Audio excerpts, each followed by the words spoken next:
Nossa chavinha e falar do jogo. O Diogo Olivier também vai se juntar a nós para tratar de uma vitória importante para o Grêmio, né? Para o que resta de campeonato. Faz o Grêmio, a 0 hora dá a entender que faz o Grêmio até voltar a pensar em disputar a liderança, Diogo. Bom dia.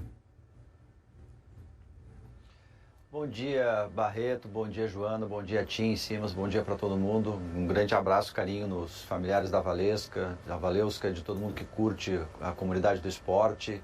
Está todo mundo muito chocado, de fato, pela morte de um personagem tão importante na história do esporte brasileiro, né? O Na Luta, você pegou aí o título da 0 Hora, que chama Na Luta, né? Que a gente tem uma expressão muito gauchesca, né? De quando você se encontra, você diz assim, como é que tá? Tô na luta. Tipo, não sei se tá bem, se tô mal, mas eu tô aí lutando, peleando. Se a coisa aparecer, a gente embarca. É mais ou menos esse o espírito do título da 0 Hora, né? Do Na Luta. O tom da entrevista do Renato após o jogo, aí sim, talvez um pouco ainda no entusiasmo de conseguir vencer o Palmeiras, enfim, né? O Grêmio tinha uma questão com o Palmeiras, né? Perdeu aqueles 2 jogos na Copa do Brasil de 20, vocês devem lembrar, tomou 4 no primeiro turno. Tinha uma questão assim específica de ganhar do Palmeiras, enfim, não ser sempre vencido com alguma facilidade pelo Palmeiras. Talvez tenha um pouco de entusiasmo, mas o tom da entrevista foi um pouco assim, olha, é distante o Botafogo, o Renato até disse, mas não é, daqui a pouco perde um jogo, já perdeu 2, a gente precisa estar ali no bolo. Então, assim, o torcedor do Grêmio falou pra caramba em título ontem depois do jogo, né? Muito olhando eventuais problemas do Botafogo. E festejou muito o jogo ontem. A arena não estava lotada, a gente vê ali espaços, né?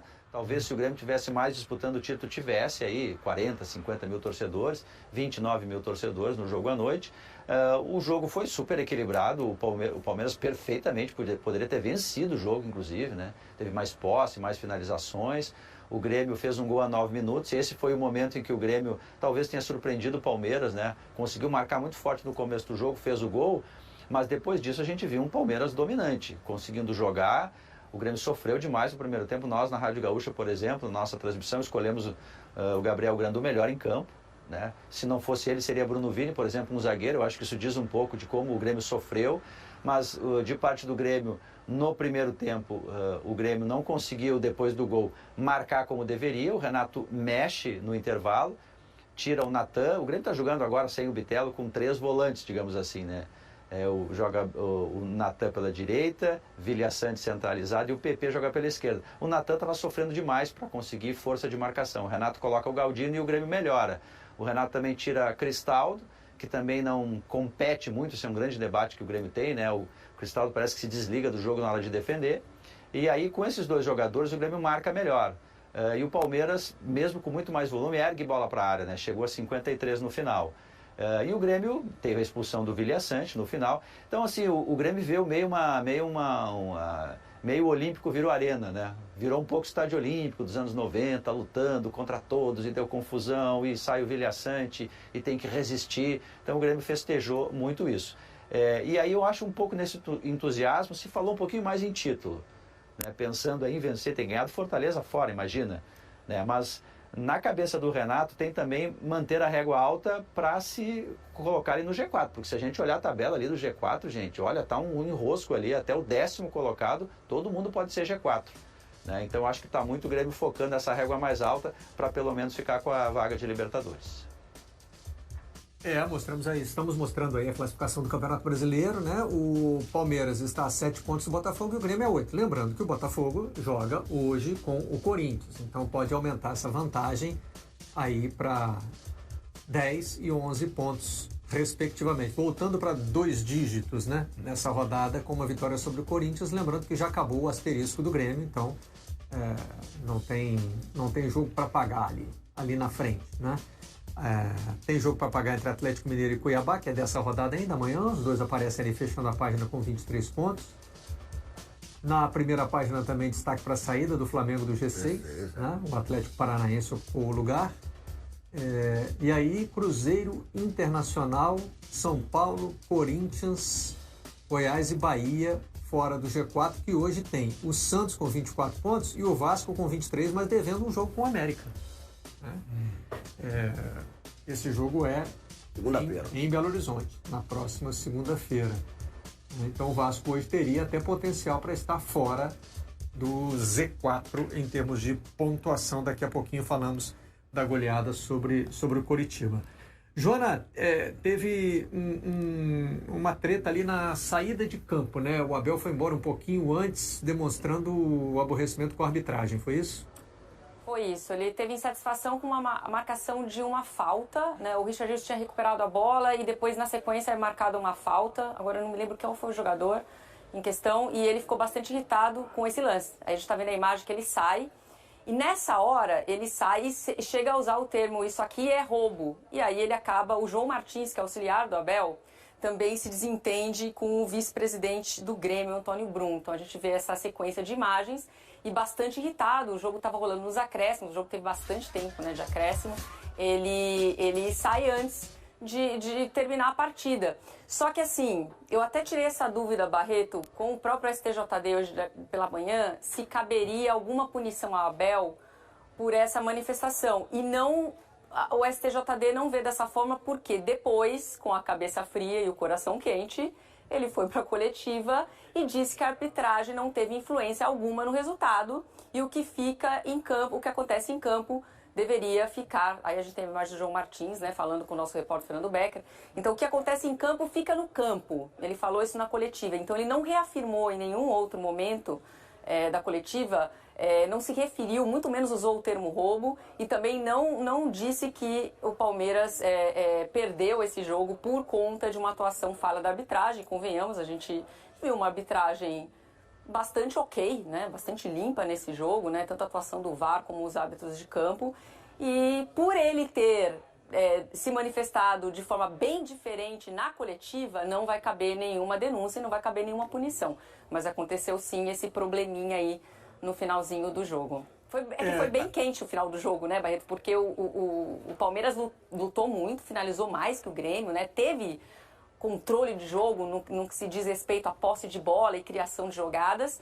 A gente pode até esmiuçar um pouco depois as dificuldades do Palmeiras, até a gente pode falar sobre a escalação do Palmeiras e as mudanças, mas quando o Vila Sante é expulso aos 40 minutos, aí vira uma pressão abafa do Palmeiras. E aí quando acontece essa marcação da falta, num possível contra-ataque que o Abel via naquele momento como promissor, causa a irritação, ele acaba extrapolando, mas de novo o STJD mesmo disse que não cabe denúncia nesse caso, porque na coletiva depois ele disse que a arbitragem trabalhou bem.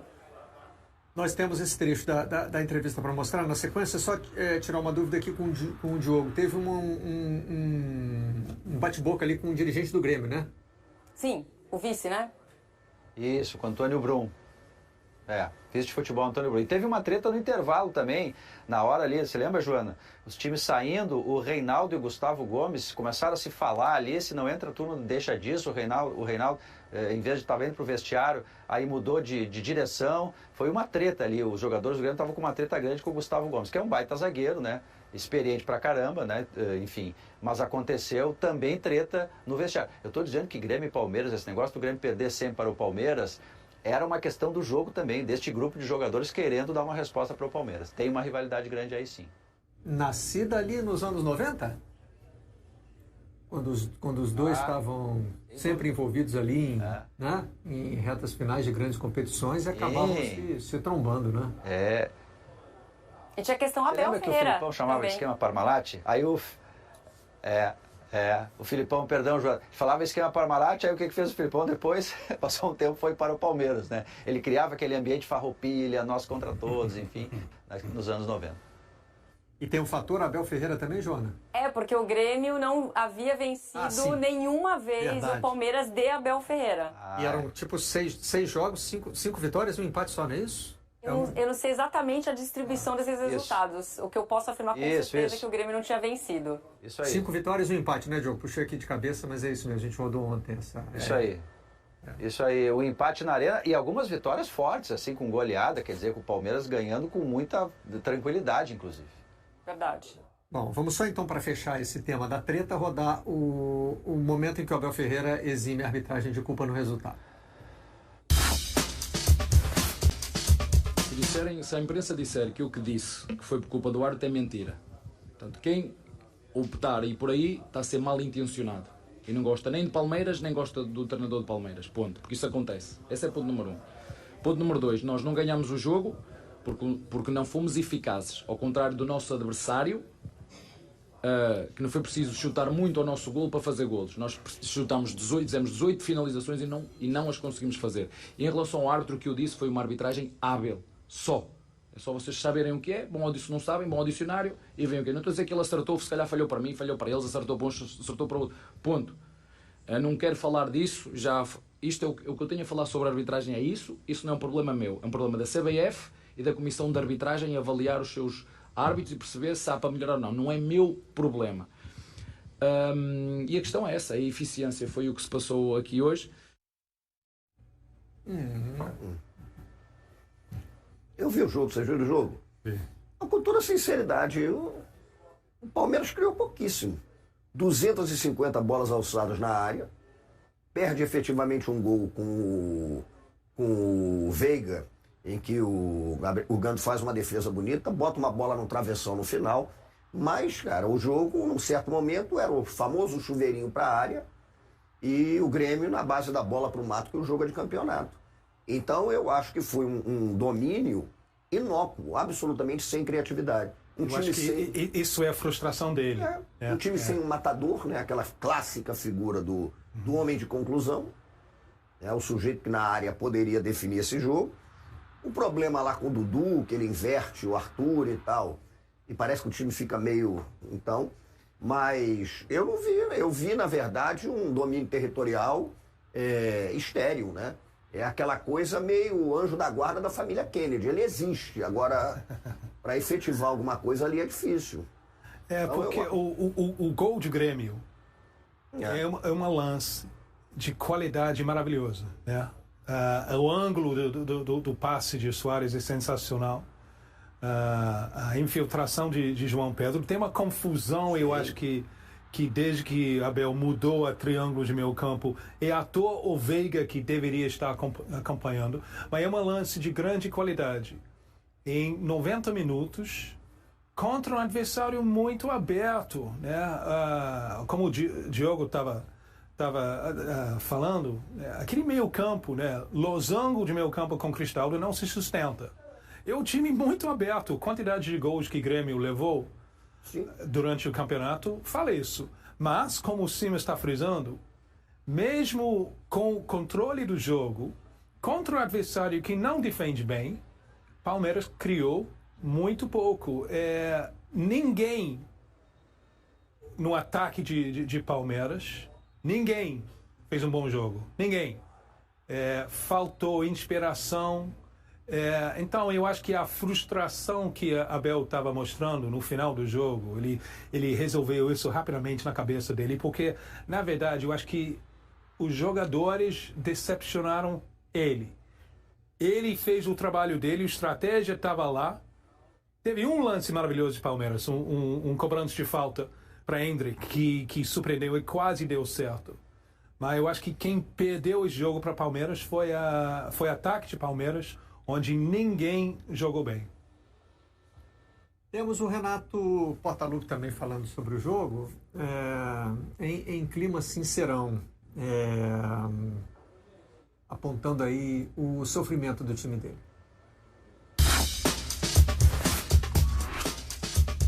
Podemos sofrer, faz parte. Eu falo para vocês, às vezes, falo para os jogadores, às vezes é necessário sofrer. A gente não estava enfrentando qualquer equipe, não. E com um jogador a menos. E muita qualidade. Você vê que eles fizeram muitas mudanças. Jogadores que são titulares, jogadores que são acima da média. Não é nada contra, bem pelo contrário. Nossa folha de pagamento é menos da metade da folha de pagamento do Palmeiras.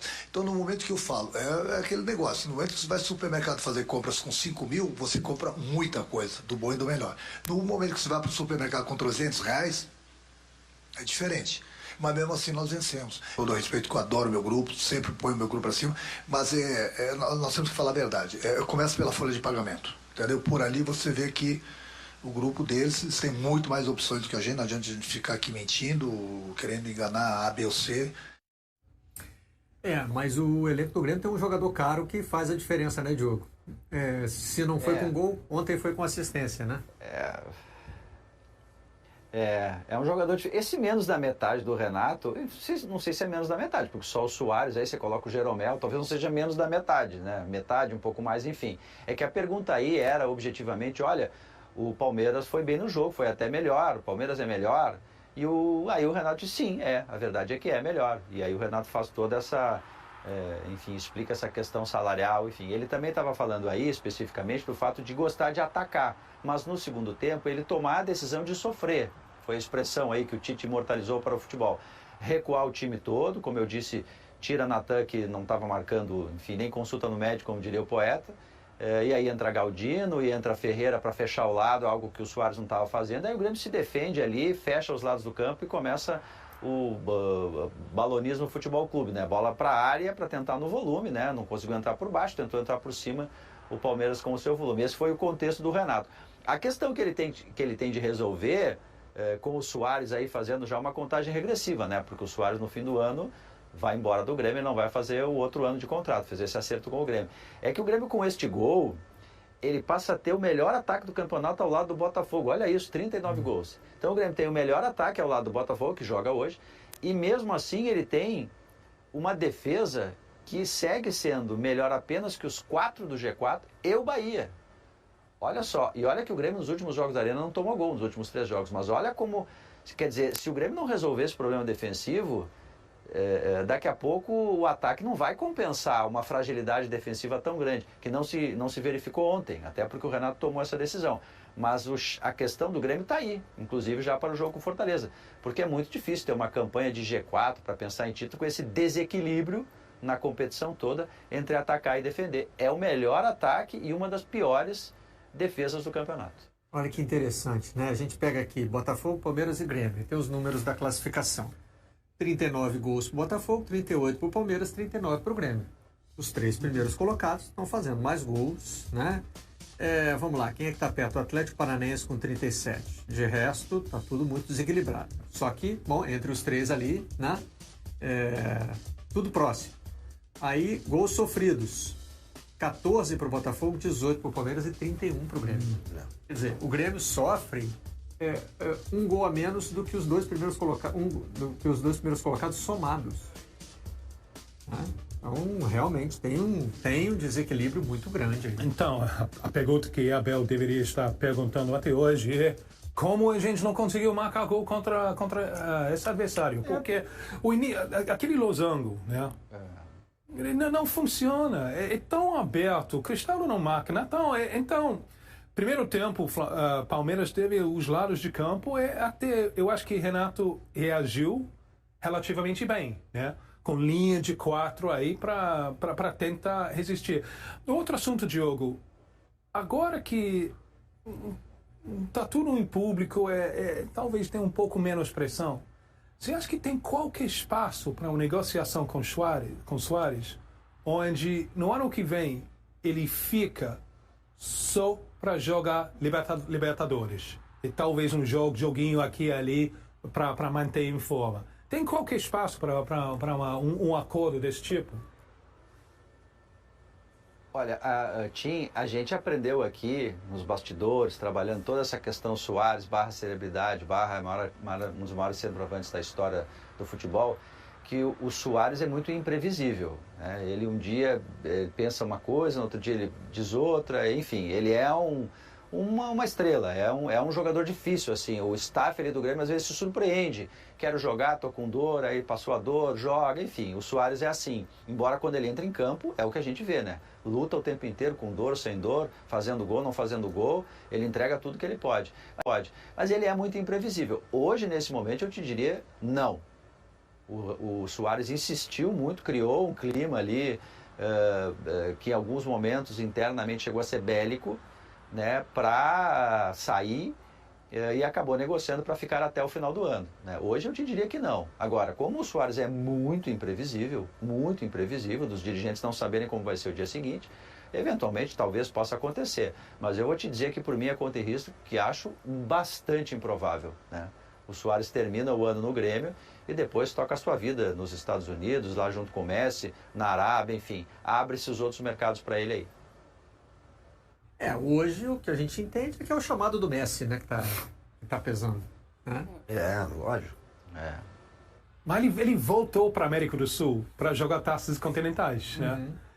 Foi uma decepção sul-americana com o Nacional ano passado, quando ele chega fora de forma justamente quando o time está eliminado. Então, o sonho dos 2 anos com o Grêmio era jogar Libertadores. Então, será que agora que o Grêmio está bem encaminhado, será que isso não vai mexer com a mente dele? Olha, uma última dança na Libertadores. Eu acho que não. Eu acho que é mais fácil fazer a última dança na Disney. Miami e tal. Muito difícil. Você imagina. Acho muito difícil. E tem a família. A mulher dele já mandou recado para a mulher do Messi. Né? Criança, filhos, amigos. Tem uma opção de coisa. E o Messi já foi para lá testar o terreno, né? Já mostrou para ele que a possibilidade de sucesso é grande.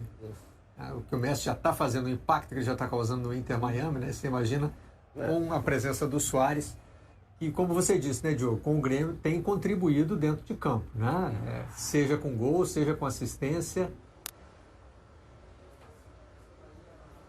Ele segue sendo o artilheiro do Grêmio na temporada. Agora, tanto é verdade que o Grêmio já não conta mais com o Suárez, que o Grêmio pensa no ano que vem seguir com o projeto. Se não com o Suárez, tentar encontrar um jogador que seja muito diferente, acima da média, para tentar manter essa ideia. Assim, o Grêmio chegou a conseguir 40 novos sócios em função do Messi. Quer dizer, o projeto dele, em termos de marketing, até em campo também, né? Ele foi campeão gaúcho, tá bem, não é um super título, mas o Grêmio veio da Série B, o Inter estava como favorito em função do ano passado, ele deu resposta em campo. Então o Grêmio pretende manter a mesma ideia, buscando um jogador desse tamanho, para continuar, se não tem Suárez celebridade, ter uma outra celebridade porque deu certo. Mas eu tô com o Cima só para reforçar. Assim, o Messi e o Suárez falam quase todos os dias. A relação deles é uma relação assim de compadre mesmo, né? E aí você tem ganhos no clube, você tem um salário absurdo, você não tem o calendário absurdo aqui que tem no Brasil. A informação que a gente tem, e o Suárez já disse isso depois numa entrevista, né? Que ele não esperava, ele sabia que o calendário brasileiro era maluco, mas não tão maluco assim, né? Quer dizer, menos dores no joelho, o cenário todo leva ele para os Estados Unidos. Diogo Olivier, muito obrigado pela participação no